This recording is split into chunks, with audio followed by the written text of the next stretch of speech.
കൈവിഷം. ഞാൻ ഇതുമായിട്ട് ബന്ധപ്പെട്ട് ഏകദേശം 4-5 വരെ കണ്ടായിരുന്നു. കുറേയധികം ആളുകളുടെ വീഡിയോസ് റെഫർ ചെയ്തായിരുന്നു. അപ്പോൾ എനിക്ക് മനസ്സിലാക്കാൻ പറ്റിയ കാര്യങ്ങളാണ് ഞാൻ ഈ വീഡിയോയിലൂടെ നിങ്ങളുമായിട്ട് ഷെയർ ചെയ്യുന്നത്. ഭൂമിയിൽ മനുഷ്യൻ എന്നുണ്ടായോ അന്ന് തൊട്ടേ പോസിറ്റീവ് എനർജിയും നെഗറ്റീവ് എനർജിയും കൂടെയുണ്ട്. അതാണ് ഈ positive energy, negative energy. Negative എനർജിയെ ചുരുക്കി പറഞ്ഞാൽ ചെകുത്താനെന്നോ സാത്താനെന്നോ ദുഷ്ടമനസ്സെന്നോ അങ്ങനെ എന്തു വേണമെങ്കിലും പറയാം. നമ്മളെല്ലാവരും വിചാരിക്കും ഇന്ത്യയിൽ മാത്രമാണ് ദുർമന്ത്രവാദം അല്ലെങ്കിൽ അതുമായിട്ട് ബന്ധപ്പെട്ട പല കാര്യങ്ങളും നടക്കുന്നതെന്ന്. പക്ഷെ അങ്ങനെയല്ല. എന്ന് ഇന്ത്യയിൽ ആരംഭിച്ചോ അതേ മൊമെൻറ്റിൽ, അതേ നിമിഷത്തിൽ തന്നെ ലോകത്തിൻ്റെ എല്ലാ രാജ്യങ്ങളിലും എല്ലാ കോണുകളിലും ഇവ ആരംഭിച്ചിട്ടുണ്ട്. അതൊരു ഞെട്ടിക്കുന്ന കാര്യമാണ്. മനുഷ്യൻ്റെ ജീനിൽ ലയിച്ച ഒന്നാണ് ഈ ദുർമന്ത്രവാദം എന്ന് പറയുന്നത്. പലപ്പോഴും ഇന്നത്തെ തലമുറയിലുള്ള ആളുകൾക്ക് കൈവശം എന്താണെന്നോ അല്ലെങ്കിൽ ദുർമന്ത്രവാദത്തിൻ്റെ വശങ്ങൾ എന്താണെന്നോ കൃത്യമായിട്ട് അറിയില്ല. ഒരുപക്ഷെ അതറിയാതിരിക്കുന്നതാണ് ഏറ്റവും നല്ലത്. എന്താണ് കൈവശം? ഒരാളെ വരുതിയിലാക്കാൻ വേണ്ടിയിട്ട്, ഒരാളെ വശീകരിക്കാൻ വേണ്ടിയിട്ട്, അല്ല എങ്കിൽ അദ്ദേഹത്തെ അല്ലെങ്കിൽ അയാളെ പൂർണ്ണമായിട്ടും ഒരടിമയെപ്പോലെ മെരുക്കിയെടുക്കാനായിട്ട് ചില പ്രത്യേകതരം മരുന്നുകൂട്ടുകളും വിഷങ്ങളെല്ലാം ചേർത്ത് തയ്യാറാക്കുന്ന വിഷമാണ് ശരിക്കും കൈവശം. കൈകൊണ്ട് ഉണ്ടാക്കുന്നതുകൊണ്ട് കൈവശം എന്ന് പേരും വന്നു. ഏകദേശം 30ഓളം തരം കൈവശങ്ങളാണ് ഉള്ളത്. ഏകദേശം 300-ൽ പരം കൈവിഷക്കൂട്ടുകളാണ് നിലവിലുള്ളത്. കൈവിഷക്കൂട്ടുകളെക്കുറിച്ച് പറയാനാണെങ്കിൽ നമ്മൾ ഞെട്ടിപ്പോകും. പൊതുവെ ഉപയോഗിക്കുന്നവ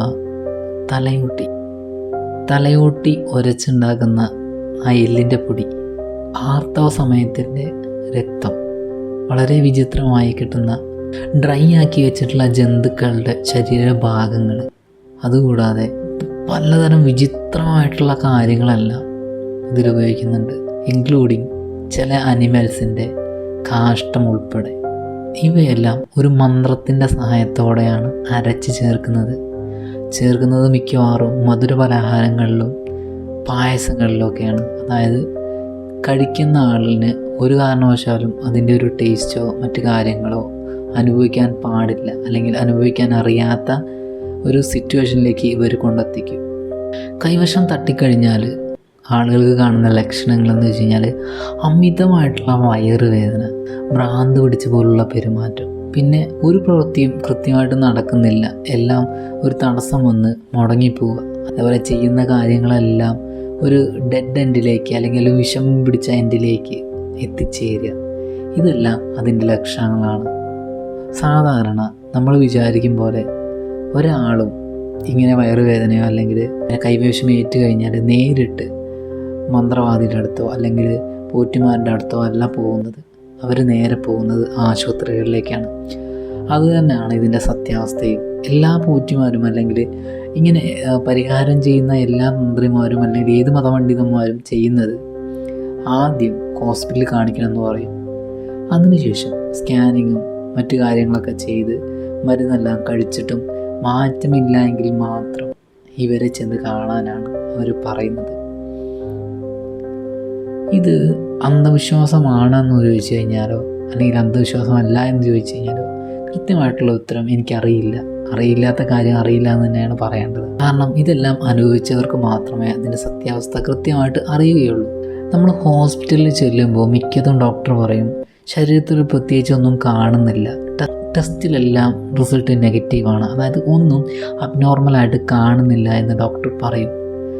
ഇതൊരിക്കലും ടെസ്റ്റുകളിലൂടെ ഈ ഒരു വിഷത്തിൻ്റെ കണ്ടൻറ്റ് നമുക്ക് കണ്ടെത്താനാവില്ല. അതാണ് ഏറ്റവും വലിയ അത്ഭുതം എന്ന് പറയുന്നത്. നമ്മുടെ ഈ ലാബിലെ ടെസ്റ്റ് കാര്യങ്ങളെല്ലാം വരുന്നതിന് എത്രയോ വർഷങ്ങൾക്ക് മുന്നെയാണ് ഈ കൈവശം കണ്ടുപിടിക്കുന്നത്. അന്നേ ആ ഉണ്ടാക്കുന്ന ആളുകൾക്ക് അറിയാം ഇതൊരിക്കലും കണ്ടെത്താനാവില്ല എന്ന്. അതുതന്നെയാണ് അവരുടെ പോസിറ്റീവായിട്ടുള്ള കാര്യം എന്ന് പറയുന്നത്. ഞാൻ പറഞ്ഞു, ആദ്യം കാണിക്കേണ്ടത് ഡോക്ടറെയാണ്. അതിനുശേഷം നിങ്ങൾക്ക് ഒട്ടും ഭേദമായിട്ടില്ലെങ്കിൽ മാത്രം അവരെ ചെന്ന് കാണുക. പലപ്പോഴും മാസങ്ങളോളം ഈ ദുരിതം അനുഭവിച്ചവർ കേവലം ദിവസങ്ങൾ കൊണ്ട് ഇതിനുള്ള വ്യക്തമായ പോസിറ്റീവായിട്ടുള്ള റിസൾട്ട് ഉണ്ടാക്കിയിട്ടുണ്ട്. അതെല്ലാം കേൾക്കുമ്പോഴും കാണുമ്പോഴും നമ്മൾ ചിലപ്പോൾ ഒന്ന് വിശ്വസിച്ച് പോകാനുള്ള സാധ്യത കൂടുതലാണ്. ഇനി ഇതിനുള്ള പ്രതിവിധിയെക്കുറിച്ചാണ് പറയുന്നത്. ഈ വിഷമേറ്റ് കഴിഞ്ഞാൽ വയറിനുള്ളിലെ ആ വിഷം പുറത്ത് കളയുക എന്നല്ലാതെ വേറെ ഒരു മാർഗവും നിലവിലില്ല.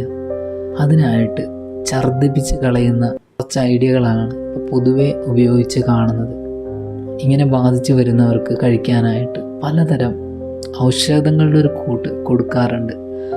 അത് കഴിച്ച് 2-3 പ്രാവശ്യമൊക്കെ ഛർദ്ദിച്ച് കഴിഞ്ഞാൽ ഇതും അങ്ങനെ ശരിയായി പോകാറുണ്ട്. ഈ പോറ്റിമാർ പറയുന്ന പ്രകാരം ഇത് കഴിച്ചത് കൊണ്ട് മാത്രം, അതായത് ഛർദ്ദിച്ച് കളഞ്ഞതുകൊണ്ട് മാത്രം പ്രശ്നങ്ങൾ തീരാൻ പോകുന്നില്ല. അതിനോട് കൂടെ ഒരു നെഗറ്റീവ് എനർജി കൂടെ നിങ്ങളുടെ ശരീരത്തിലേക്ക് വരുന്നുണ്ട്. അതിനെ കൂടെ പുറത്ത് കളയേണ്ടതുണ്ട്.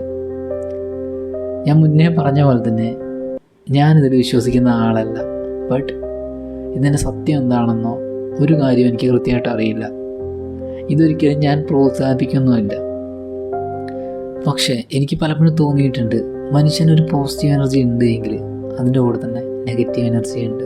നമുക്ക് നമ്മുടെ ചുറ്റുമായിട്ട് നിൽക്കുന്ന ആളുകൾ തന്നെ അത് കാണാനാവും. പലപ്പോഴും ഈ വിഷം എടുത്തു കളയാനായിട്ടും അതുപോലെ ഇങ്ങനെ ഈ വിഷം തയ്യാറാക്കാനായിട്ടും വളരെ വലിയ ചാർജാണ് ഇപ്പം നിലവിൽ കേരളത്തിൽ വാങ്ങിക്കൊണ്ടിരിക്കുന്നത്. ഏകദേശം 25,000 തൊട്ട് 75,000 വരെ ഇതിൻ്റെ ഫീസ് ഈടാക്കുന്നുണ്ട്. അതുപോലെ ഇവിടെ ഫ്രീ ആയിട്ട് ഇതിന് പ്രതിവിധി കണ്ടെത്തുന്ന ആളുകളും ഈ കേരളത്തിലുണ്ട് കേട്ടോ. അതൊരിക്കലും മറക്കരുത്. ഇപ്പം നിലവിൽ കേരളത്തിലെ പല അമ്പലങ്ങളിലും ഇതിന് പരിഹാരം കണ്ടെത്തി കൊടുക്കുന്നുണ്ട്. ഏറ്റവും വലിയ അത്ഭുതം എന്ന് പറഞ്ഞാൽ നമ്മുടെ ശാസ്ത്രം തോൽക്കുന്നിടത്ത് ഇവർക്ക് വിജയിക്കാനാവുന്നുണ്ട്, അല്ലെങ്കിൽ ഒരു മനുഷ്യന് പരിഹാരം കണ്ടെത്തി കൊടുക്കാനാവുന്നുണ്ട്.